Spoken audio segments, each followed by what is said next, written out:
Okay, so yesterday we learned how to evaluate functions, and today we're going to do a very similar process, which is graph functions. Now the first thing we're going to do when we graph a function every single time is we're going to make an XY table.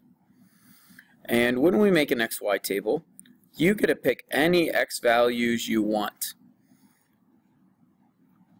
And then you plug them in and you get your Y's. So today we're going to be able to pick any X values we want.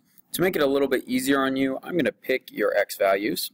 Now normally when you pick X values, you want to have one negative, one positive, and I like 0 for a nice center point. So these are the three X values I have, is -5, 0, and 5. And again, I was just able to pick them, whatever I wanted to pick them. And now we want to find our Y values. So we're going to do exactly what we did yesterday and replace our X with whatever X value we have over here. So that would be 4 over 5 times -5 minus 3. Now if you remember how we deal with a fraction like this, the top of a fraction tells you to multiply and the bottom of a fraction tells you to divide. So when I do this, I'm going to do 4 times -5, which is -20, divided by 5, which would be -4, minus 3, which would give you -7. So that would be my first point, would be -5, -7. Let's do our next point. So my next point would be at 0, so we would plug the same thing in. So I'd go 4 over 5 times 0 minus 3.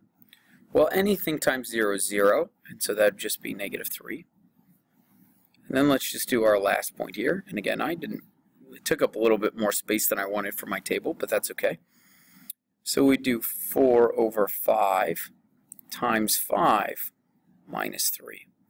Well, that would give you 20 divided by 5, which is 4, minus 3, which would give you 1.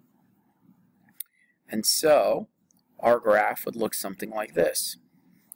I would have a point at -5 on the x's, so I'm going to go 1, 2, 3, 4, 5 on the x's, and your x's are left and right. And I'm going to go down 7. So down 1, 2, 3, 4, 5, 6, 7, and it's a little bit off the graph, but that's okay. There's my point down here. Now we're going to do the same thing for our other points. So I'm going to go 0 on the x's this time, and then down 1, 2, 3 on the y. So I'd have a point right there. And then the same thing here. So I'd go over 5, so 1, 2, 3, 4, 5, and then up 1. So I would have a point right there. And this would be the graph of my line. So whenever you graph a function, all you're going to do is pick any x values you want, plug them in for your equation, get some y, and plot the point and see what kind of graph you have. Let's do one more. Okay, so I'm going to do this absolute value graph. And the points that I'm going to pick for this is, I'm going to pick -3, I'm going to pick -4, and I'm going to pick -2. Now I know last time I said normally I pick 1 positive, 1 negative, and 0, but in this case it's a little different to see its shape. So again, I'm going to pick the points for you today, but in the future you'll kind of see how you pick these points. So again, we're going to do the same thing for our y's. We're going to go 2, -4 plus 3 minus 1. When I do this, let me get more room. So I'm going to actually erase these points for a second, just to have more room for my -4. We'll put them way down here. What you're going to end up getting is 2 absolute value. -4 plus 3 will give you -1 minus 1. The absolute value of -1 is 2, because an absolute value makes everything positive.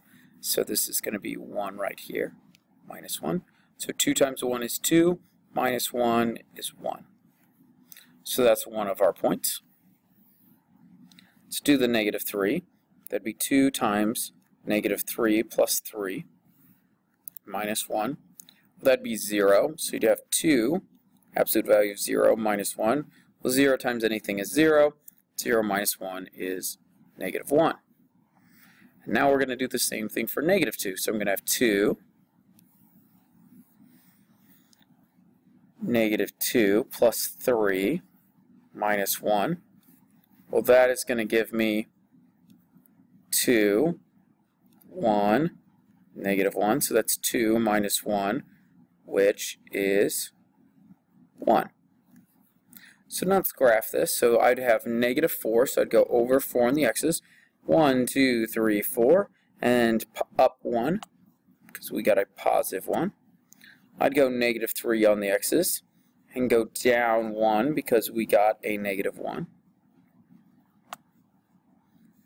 On this one, I'd go negative 2 on the x's, and go up 1. And this would be my shape right here.